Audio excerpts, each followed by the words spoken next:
त्याच्या आत्माप्त काम तरी नमन कोणा करावी म्या.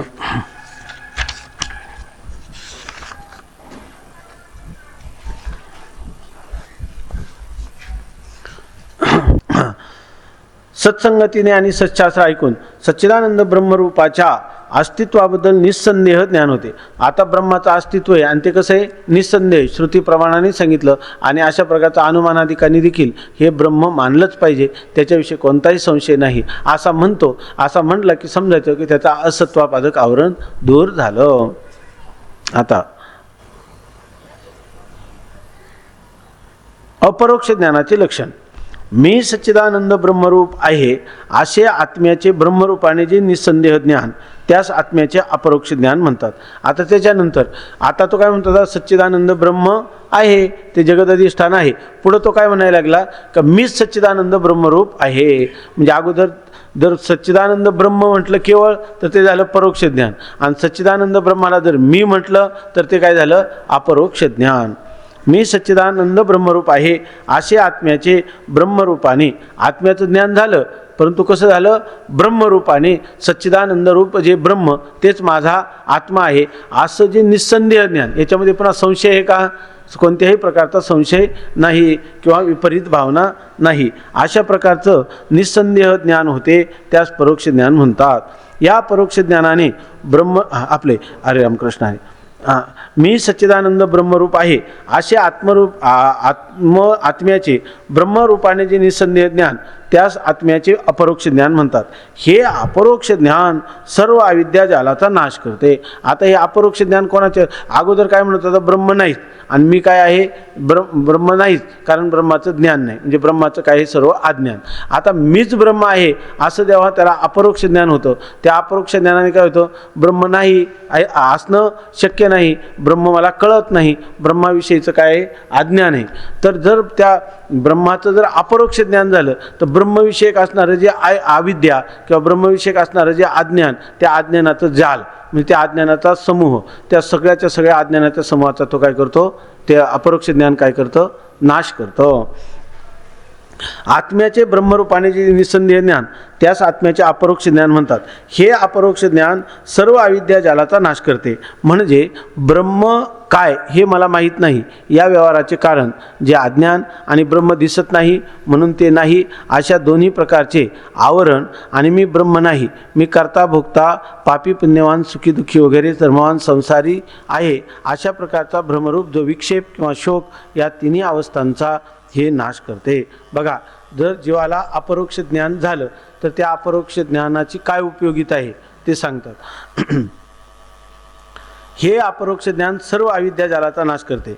म्हणजे अविद्या जालाचा नाश करते म्हणजे कसं, सर्व अविद्या जालाचा म्हटलं ना, संपूर्ण अविद्या समूहाचा ते नाश करतं. कसा करतं तर हे अपरोक्ष ज्ञान सर्व अविद्या जालाचा नाश करते. म्हणजे ब्रह्म म्हणजे काय हे मला माहीत नाही. आता तो काय म्हणत होता अगोदर, मला ब्रह्म म्हणजे काय माहीत नाही, म्हणजे ब्रह्माचं माहीत नसणं हेच काय आहे, ब्रह्मस्वरूपाचं अज्ञान. तेव्हा हे जे अपरोक्ष ज्ञान होतं ते मला ब्रह्म माहीत नाही हे असणारं जे अज्ञान, त्या अज्ञाना या व्यवहाराचे कारण जे अज्ञान, त्या अज्ञानाचा नाश करतं. अविद्या जाळाचा नाश करतं म्हणजे काय करतं, पहिल्यांदा अज्ञानाचा नाश करतं. आणि ब्रह्म दिसत नाही म्हणून ते ब्रह्म नाही. ते म्हणतात ब्रह्म दिसत नाही, दिसत नाही म्हणजे भासत नाही, म्हणजे कोणतं आवरण होतं, आभानापादक. आणि म्हणून ब्रह्म नाही हे कोणतं आवरण होतं, असत्वापादक आवरण. तेव्हा जेव्हा मी ब्रह्म आहे, मी सच्चिदानंद ब्रह्म आहे असं जेव्हा ज्ञान होतं तेव्हा ते अविद्या जाळाचा नाश करतं. म्हणजे त्या अविद्येमध्ये अविद्या जाळामध्ये असणारी पहिली कोण आहे, अविद्या, आहे की नाही. नंतर त्या अविद्येच्यामध्ये दोन शक्ती आहेत, कोणत्या, एक आवरण शक्ती आणि विक्षेप शक्ती. तेव्हा त्या आवरण शक्तीमध्ये जे दोन आहे, कोणते, आभानापादक आणि असत्वापादक.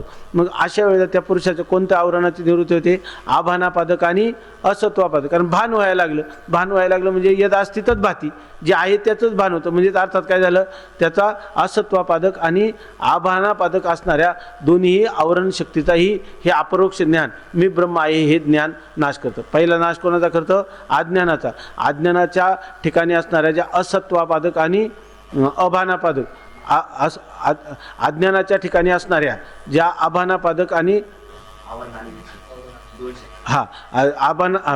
अज्ञानाच्या ठिकाणी असणाऱ्या आवरण आणि विक्षेप ह्या दोन शक्ती, त्यापैकी त्या आवरणामध्ये असणारी जी आभानापादक आणि असत्वापादक अशा प्रकारच्या दोन आवरण शक्ती, ह्या दोन्हींचाही ते काय करतं, नाश करतं. ते म्हणजे कोण, दृढ अपरोक्ष ज्ञान. दृढ अपरोक्ष ज्ञानाचं काय स्वरूप आहे, सच्चिदानंद ब्रह्म मी आहे असं जेव्हा त्याला दृढ अपरोक्ष ज्ञान होतं, त्यावेळेला ते काय करतं, पहिल्यांदा अज्ञान, नंतर अज्ञानाच्या अंतर्गत असणारे आवरण शक्तीपैकी आभानापादक आणि आवरण शक्ती असत्वापादक ह्या दोन्ही आवरण शक्तीचाही ते नाश करतं. दोन्ही प्रकारचे आवरण आणि मी ब्रह्म नाही, मी करता भोगता पापी पुण्यवान सुखी दुःखी वगैरे धर्मवान संसारी आहे अशा प्रकारचा भ्रमरूप जो विक्षेप. आता एकदा अज्ञान आणि आवरण झालं की त्याचं कार्याला काय म्हणतो आपण, विक्षेप. आणि त्या कार्याचं स्वरूप काय आहे, जीवाला जेव्हा ब्रह्माचं अज्ञान असतं तेव्हा त्याला काय होतं, विक्षेप होतो, आहे की नाही. अज्ञानाने आवृत्त केलेल्या त्या चिदाभासाला काय होतो, विक्षेप. विक्षेप म्हणजे कार्यरूप ब्रह्म, कार्य. आणि ते कार्य कोणतं होतं, मी संसारी आहे, मी सुखी दुःखी आहे, मी जन्ममरण धर्मवान आहे, मी बद्ध आहे, अशा प्रकारचं त्याला होणारा जो विक्षेप, आहे की नाही.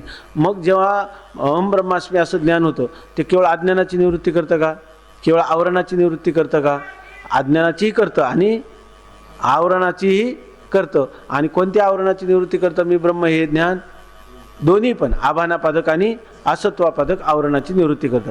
आणि त्या आत्मस्वरूपाच्या अज्ञानाने आवृत्त केल्यामुळं त्याला झालेला जो विक्षेप होता म्हणजे भ्रम होता, आहे की नाही, तो भ्रम कोणता होता त्याला, की मी संसारी आहे, मी सुखी दुःखी आहे, मी बद्ध आहे, मी ब्रह्म नाही, मी करता भोगता पापी पुण्यवान सुखी दुःखी धर्मवान संसारी आहे, अशा प्रकारचा जो भ्रमरूप, अशा प्रकारचा भ्रम होणं यालाच काय म्हणायचं, विक्षेप. भ्रमाचं स्वरूप, विक्षेपाचं स्वरूप काय आहे, भ्रम. हेच काय म्हणजे आपल्या आत्मस्वरूपाहून आपलं मी आत्मा, मी ब्रह्मस्वरूप आहे किंवा माझाच आत्मा ब्रह्मरूप आहे याच्या वाचून मी देह वगैरे आहे, देह संबंधी माझे आहेत, मी संसारी करता भोगता संसारी पापी पुण्यवान असा जीव आहे, हाच काय झाला, भ्रम झाला. ह्याच भ्रमाला काय म्हणतात, भ्रमरूप विक्षेप. त्याला दुसरं नाव काय आहे, जसं त्या ठिकाणी विक्षेपाला शोक असं नाव दिलं ना, असा विक्षेप किंवा शोक या तिन्ही अवस्थांचा हे नाश करते. सगळ्या अविद्या जाळाचा अपरोक्ष ज्ञान नाश करतं. म्हणजे अविद्या आणि त्याच्या ठिकाणी असणाऱ्या आवरण शक्ती आणि विक्षेप शक्ती ह्या सर्वांचा नाश करते. कोण, मी ब्रह्म आहे हे झालेलं अपरोक्ष ज्ञान. आता शोकनाशाचे लक्षण. आता ह्या चिदाभासाच्या किती अवस्था झाल्या, 5 अवस्था झाल्या.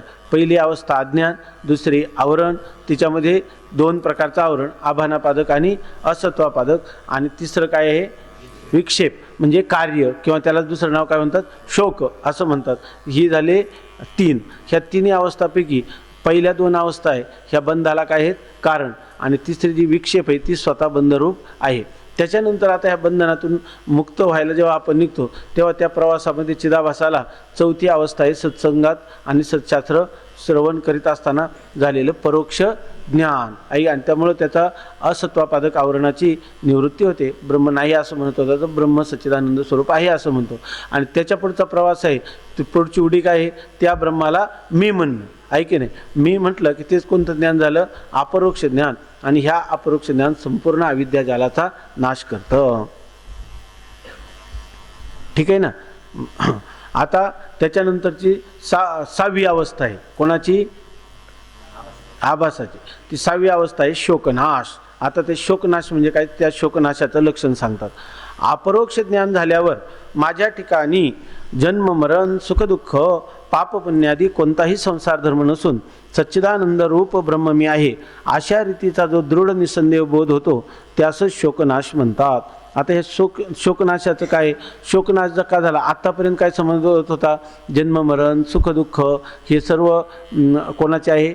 माझे आहे असा चिदाभास समजत होता. आता हे जन्ममरण सुखदुःख हे धर्म माझे नसून मी सच्चिदानंद स्वरूप ब्रह्म आहे, चिदानंद रूप शिवोहम शिवोहम असं तो जेव्हा म्हणतो, असा तो त्याला बोध होतो. बोध कसा होतो? निस्संदेह, म्हणजे त्याच्यामध्ये आता प्रमाणगत संशय नाही, प्रमेयगत संशय नाही आणि विपरीत भावनाही नाही. अशा प्रकारचा निस्संदेह बोध होतो. त्यालाच काय म्हणतात?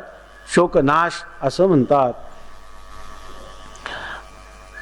अपरोक्ष ज्ञान झाल्यावर माझ्या ठिकाणी जन्ममरण सुखदुःख पापपुण्यादी कोणताही संसार धर्म नसून सच्चिदानंद ब्रह्मरूप मी आहे अशा रीतीचा जो दृढ निसंदेह बोध त्यास शोकनाश म्हणतात.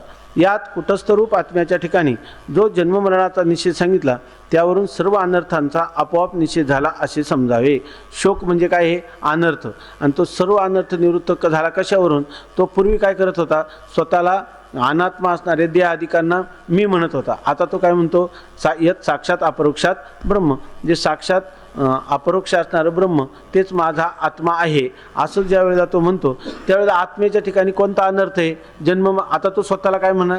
कळले ज्याला आत्मा मी ऐसे हे ज्वर बाधती कैसे, किंवा आत्मानम चेत विजानियात अयमस्मिती पुरुषा किमिच्छन कश्य कामाय शरीरम अनुसंजोरेत. आता त्याला स्थूल शरीराचे असणारे जे ज्वर ताप कोणता आहे? जन्म मरण. सूक्ष्म शरीराचे असणारे काय आहेत? त्या ठिकाणी सुखदुःख कर्तृत्व भोक्तृत्व याच्याशी त्याचा कोणताही संबंध राहत नाही. आणि म्हणजे जे जे काही अनर्थ आहेत तर ते अनर्थ अपरोक्ष ज्ञान झालेल्या म्हणजे निस्संदेह ब्रह्माचं आत्मत्वाने ज्ञान झालेल्या पुरुषाला हा कोणताही अनर्थ आत्मस्वरूपाच्या ठिकाणी वाटत नाही किंवा त्याच्या आत्मस्वरूपाच्या ठिकाणी राहत नाही. यालाच काय म्हणायचं? शोकनाश. कुटस्थ रूप आत्म्याच्या ठिकाणी जो जन्ममरणाचा निषेध सांगितला त्यावरून सर्व अनर्थाचा आपोआप निषेध झाला असे समजावे. तिथं जन्ममरण आत्म्याला नाही सांगितलं, मग जन्ममरण नाही पाप पुण्य आहेत काय आणि सुखदुःख आहेत का?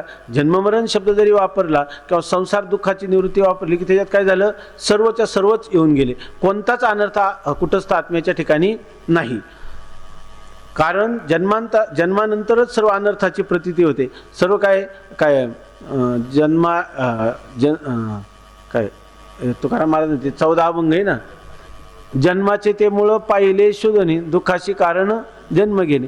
जर शरीराचा जन्म म्हणजे माझा जन्मच नाही, म्हणजे आत्म्याला जन्मच नाही, तर त्या कोणता अनर्थ? शरीराला जन्म आल्यानंतर पुढचे अनर्थ आहे मरण किंवा षडभाव विकार हे कोणतेच त्याच्या ठिकाणी नाहीत.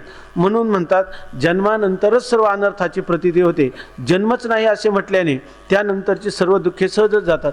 जन्मच नाही म्हटलं का त्या जन्मानंतर होणारी सर्व दुःख गेली. मरण माझे मरोनी गेले मज केले आमर म्हटलं का ठाव पुसिले बुड पुसिले ओस वसिले देव भाव आला होता गेला पुर धरीला जीव काय धरीला धीर जीवनी तुका म्हणे बुनादीचे झाले साचे उजवणे. असं जे तुकाराम महाराज आपल्या आत्मानुभूतीचं उद्गार काढतात, ढेकर देतात, त्याला म्हणायचं शोकनाश नावाची अवस्था. मरण माझे मरून गेले, मरणालाच मरण आणलं. मरणा मरण आणि येले आपले मरण पाहिले म्या डोळा झाला तो 16 अनुपम्य. आपलं मरण पाहिलं म्हणजे मरण कुठं? आपले मरण पाहिले म्या डोळा. म्हणजे मरण कोणाला येतंय?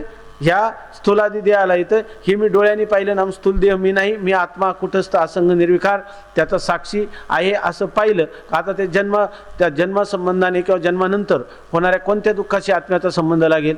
कोणताच नाही. सर्वच अनर्थांची निवृत्ती, यालाच म्हणायचं शोकनाश. जन्मच नाही असे म्हटल्याने त्यानंतरची सर्व दुःखे सहजच जातात, याचे नाव शोकनाश. शरीरच मी नाही एकदा म्हटलं की त्याच्या संबंधाने असणारी सर्वच्या सर्व दुःख गेली. शरीर म्हणजे कोणती? तिन्ही शरीरं मी नाही, तिन्ही शरीरं माझी नाही. मी कोण आहे? असंग कुटस्थ ब्रह्मरूप आहे. असा एकदा निश्चय झाला की सर्व शोकाचं दुसरं नाव काय? विक्षेप. त्या सगळ्या विक्षेपाची निवृत्ती झाली. त्या शरीराधिकाच्या ठिकाणी ते राहणार नाहीत का जन्ममरण? का आत्मेच्या ठिकाणी राहणार नाहीत? आत्मेच्या ठिकाणी राहणार नाही. आणि हा स्वतःला शरीर समजतो का आत्मा समजतो? मग तो शरीराच्या जन्ममरणाचा किती विचार करील? का काहीच करणार नाही? का करणार नाही? ज्याच्याशी आपला संबंध नाही त्याचा विचार करण्याचं कारणच काय? असं एक नाही. म्हणून म्हणतात की जन्मच नाही असे म्हटल्याने त्यानंतरची सर्व दुःखे सहजच जातात, याचेच नाव शोकनाश. आता आनंदाबाबती आपण जेव्हा आपलं अंतर्मुख होऊन चिंतन करतो, ब्राह्ममुहूर्तावर झोपताना किंवा कोणत्याही काळात जेव्हा आपल्याला, तर त्यावेळेला हे चिदाभास, आपला जो चिदाभास आहे तो कुठे आहे? अज्ञानात आहे की आवरणात आहे? आवरणातले कोणत्या शक्तीनं त्याला अभिभूत केलेला आहे, किंवा तो विक्षेपात सापडलेला आहे का? तो आता परोक्ष ज्ञान करून हळूहळू ब्रह्म नावाचा पदार्थ मानायला लागला का? तो ब्रह्म मीच आहे असं म्हणायला लागला की त्या ठिकाणी त्याला अनर्थ माझे वाटायला लागले, की अनर्थ हळूहळू आपल्याशी काही संबंध नाही असं वाटायला लागलं, की त्याला आता केवळ आनंदाचे डोही, आनंद तरंग, याच्यावरून आपला चिदाभासाचा प्रवास कसा आहे हा दुसऱ्याला नेहमी विचारित जावा आणि त्यांनी सांगितल्याप्रमाणे ऐकत जावा, आहे की नाही? आपला चिदाभास कुठे हे आपल्याला थोडंच कळणार आहे. तो स्वसंवेद्य थोडाच आहे का? स्वसंवेद्यच आहे सगळं, स्वसंवेद्यच आहे. दुसऱ्याला विचारून काही उपयोग नाही, आहे की नाही? आपल्या चिदाभासाचा प्रवास करायचा आपणच करायचा, दुसऱ्यातनी काही नाही त्याचं. स्वामी महाराज एक थोडं विनोदाने दृष्टांत सांगायचे की हे कधी दुसऱ्याने सांगितल्याने कळलं का? आपलं तर जेव्हा आपल्याला ह्या चिदाभास ह्या अवस्थेतून जातो तेव्हा आपोआपच आपल्यालाच वाटतं मरण माझे मरोनी गेले, काही तुकाराम महाराजांनी सांगितल्यावर, आहे की नाही? आपली तुकाराम महाराजांनी जे आपल्या आत्मानुभवाचा प्रवास करताना जे काही पायऱ्या सांगितल्या, त्या पायरीपर्यंत आपला प्रवास कसा चालला हे कळलं पाहिजे. दुसऱ्याला एकदा ते झालं की आपोआपच होत असतं. ते काय त्यांनी लिहिलं की जसं अंतरीचे धावे स्वभावे बाहेरी धरिताही परी आवरेना असं होतं. जिथे एक 15-20 वर्षापूर्वी एक मनुष्य आला होता, तो धनगर समाजाचा होता आणि 3री का 4थी शिकलेला होता. तर तो चिखलीच्या त्या नदीच्या किनाऱ्यावर जुनं महादेवाचं मंदिर आहे तिथं राहायचा आणि तो इथं आळंदीला महिन्यातून एखाद्या वेळेला यायचा. तो एक महात्माच होता, एकदम पूर्वजन्मीचा काहीतरी योगभ्रष्ट. तर तो एक इथं आला की तो कोणाकडे 1 रुपया 2 रुपये मागायचा आणि 1 रुपयाची वही आणि ती 4 आण्याची ती रिफिल घ्यायचा. आणि त्याच्या आपल्याकडे अजून 2-3 वया असतील, मी त्याच्या घरी पाठवतो, 25 वया भरल्या होत्या त्याच्या, आणि ती वही पूर्ण झाली का तो आणून द्यायचा. तर जसे जगद्गुरु तुकाराम महाराजांचे अभंग आहे आणि ही जी निर्याण प्रकरणातले अभंग आहे, असे कितीतरी अभंग त्याची लिहिली होती. असं वाटतं बरं त्यांनी कधी गाथा पाहिला नव्हता, काही नव्हता, पण त्याची ती आत्मानुभूती ती बरोबर तशा रीतीनं लिहायचे. हे उद्गार त्याचे आपोआप यायचे, याला म्हणतात स्वयंस्फूर्ती. नाही काय कोणी सांगून त्याचं नाही, त्याच्या आपोआप त्याला ते ज्याला स्फुरण म्हणतो ते स्फुरण व्हायचं. आणि जो आपण हे वेदांतातलं शिकतो हे तो सहज साध्या भाषेत तो लिहायचा. आणि इतके त्याच्या त्या वय आहे की माणसाला असं वाटतं की एक मोठा तत्वचिंतक कोणतरी सॉक्रेटिस सारखा आहे. त्यानंतर पंढरपूरला त्याला गॅस्ट्रो झाला, त्याच्यामध्ये तो गेला. तो कारण तो नेहमी काही देहाचं भानच नसायचं. तो ज्या ठिकाणी राहायचा तिथं रात्रीचं तो एकांतात प्रिय होता आणि तिथं हे चोर लोक जे आहे तिकडं हे करून ते रात्री तिथं यायचे. आणि रात्रीत आल्यानंतर त्याने आणलेली जी मधुकरी आहे ती त्याला ते सक्तीनं ठेवायला लावायचे आणि तो उपाशी राहायचा. ते मधुकरी खायचे आणि तो पुन्हा दुसऱ्या भिक्षेला जायचा. नंतर त्याला फार त्रास व्हायला लागला म्हणून तो ते जागा सोडून गेला त्याच्यामध्ये. त्यामुळं तो उपाशी जरी राहिला तरी त्याला ते असं ते यायचं. पण त्याला कधी तो म्हणायचा त्यांचा शेर होता, त्यांनी खाल्ला, त्यामुळे मी दुसरी मधुकरी मिळालीच ना मला. जर नाही मिळाली तर तो म्हणायचा की माझ्या प्रारब्धात नव्हतेच आज जेवण, त्यामुळं त्यांनी नेलं, त्याचं काही नाही. असं तो आनंदी राहायचा एकदम. तर आता हे आनंदाबाबतीचे लक्षण, ज्यावेळी जीवास्मी ब्रह्मरूप आहे असे निस्संदेह ज्ञान होते त्यावेळी जो विलक्षण हर्ष होतो त्याच अतिहर्ष किंवा आनंदाबाबती असं म्हणतात. आता ही एक चिदाभासाची अवस्था सांगितली. ज्यावेळेला जीवाला मी ब्रह्मरूप असं ज्ञान होतं. कारण काय जीवानी काय बहु पांगविलो, बहु नागविलो, बहु दिवस झालो कासावीस, तुकाराम महाराज म्हणतात ना. आणि काय संसार तापे तापलो मी देवा करिता या सेवा कुटुंबाची, म्हणून तुझे आठविले पाय येवो माझे माये पांडुरंगे. काही बहु पांगविलो, बहु नागविलो, बहु दिवस झालो कासावीस. तुका म्हणे आता धाव घाली वेगी ब्रीद तुझे जगी जिनानाथ. अजून एखादं राहिलं का चरण? हां, एक राहिलं. तर अशा प्रकाराने मनुष्याला अनंत जन्म हे दुःख किंवा संसार अनर्थ आपण कधीपासून भोगत आलो? अनादिकालापासून भोगत आलो. ज्या वेळेला माणसाचं, जसं एखाद्या माणसाच्या डोक्यावर भार असतो आणि तो भार त्याला खाली टाकला, त्याला पोटात भूक लागलेली परंतु आणि वर डोक्यावर भार आहे, नुसता भार टाकल्यावर सुद्धा त्याला काय वाटतं? भाग गेला, शिन गेला, आहे की नाही? तरी सुद्धा त्याला आनंद वाटतो. आणि जेव्हा त्याला कोणी पक्वान्नाचं पात्र पुढे देईल मग तर काय आनंदाला पारावरत नाही. तसं सच्चिदानंद स्वरूपाची अभिव्यक्ती अंतकरणामध्ये होते आणि दुःख ते काहीचे नये स्वप्नाची. दुःखाचा जेव्हा पूर्णपणे परिसमाप्ती होते त्यावेळेला जीवाला जो काही विलक्षण अशा प्रकारचा हर्ष किंवा आनंद होतो त्यावेळेला त्या अवस्थेला चिदाभासाच्या काय म्हणतात? आनंदावाप्ती असं म्हणतात. की त्या ठिकाणी तो केवळ त्याला म्हणजे संसाररूपी दुःखाची काय झाली? आत्यंतिक निवृत्ती, उपशम झाला आणि परमानंदाची प्राप्ती झाली. ह्या अवस्थेला म्हणजे त्याच्या ज्या अंतःकरण वृत्ती आहे त्यावेळेला ती काय होते? पूर्ण आनंदामध्येच निमज्जन करते, त्याला म्हणतात आनंदावती.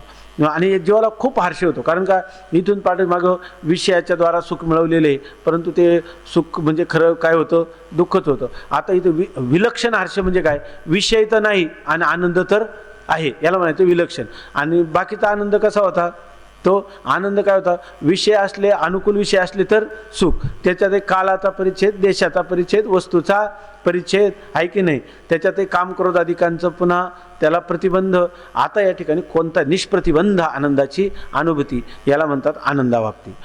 ते ज्यावेळी जीवास मी ब्रह्मरूप आहे असे निसंदेह ज्ञान होते, त्यावेळी जो विलक्षण हर्ष होतो त्यास अतिहर्ष किंवा आनंदाव्याप्ती म्हणतात. याप्रमाणे आभासाच्या 7 अवस्था सांगितल्या. यात 5वी अवस्था मी ब्रह्म आहे ही आहे. तो म्हणतो ना, आभासात ज्ञान कसं होतं, तर आभासात कोणतं मी ब्रह्म आहे हे ज्ञान कोणतं, हे अपरोक्ष ज्ञान आहे. आभासाच्या 7 अवस्थेत झाले की नाही, आता मी ब्रह्म आहे हे ज्ञान झालं, आणि ते कोणाला झालं, आभासाला झालं. मग आभासाला ज्ञान कसं होतं, तर ह्या 5व्या अवस्थेमध्ये आभासाला ज्ञान होतं. पहिल्यांदा असतं अज्ञान, नंतर आवरण विक्षेप, आणि नंतर त्याला जेव्हा सत्संगतीमध्ये तेव्हा परोक्ष ज्ञान, आणि नंतर त्याला अपरोक्ष ज्ञान होतं. म्हणजे ही आभासाची मी ब्रह्म आहे ही आभासाची कोणती अवस्था आहे, 5वी अवस्था आहे. याप्रमाणे आभासाच्या 7 अवस्था सांगितल्या. यात 5वी अवस्था मी ब्रह्म आहे ही आहे. आता तो म्हणतो, शिष्य म्हणतो, महाराज आभासाच्या 7 अवस्था मला समजल्या, त्यास मी ब्रह्म आहे असे ज्ञान कसे व्हावे, व होत असेल तर ते मिथ्या का नाही, याचे समाधान झाले नाही. त्याचं आता काय, त्याला काय म्हणतात, पहिले पाढे काय पहिले पाढे 55. तर ते म्हणतो की एवढं झालं ना, आता आभास तो काय म्हणतो, ज्ञान कसे होते, असं एवढं सांगितल्यावर पुन्हा तो म्हणायलाच लागला, आभास हा काय, हे ब्रह्माहून पृथक आहे, आणि त्याला हे असं ज्ञान व्हावं कसं झालं, तर ते ज्ञान ब्रह्मरूप का नाही, आणि त्या ब्रह्मरूप ज्ञानाने संसार अनर्थाची निवृत्ती कशी होईल, ही जी माझी शंका होती ते ऐकतो. वास्तविक आता याला समजून गेलं. आतापर्यंत शांत मनाने ऐकत होता की नाही, मी ब्रह्म आहे हे काय, चिदाभासाची 5वी अवस्था आहे की नाही, आणि त्याच्यामध्ये मी ब्रह्म आहे असं त्याचं ज्ञान झालं की नाही, कसं व्हावं, तर असं व्हावं, हे सगळं सांगितलं.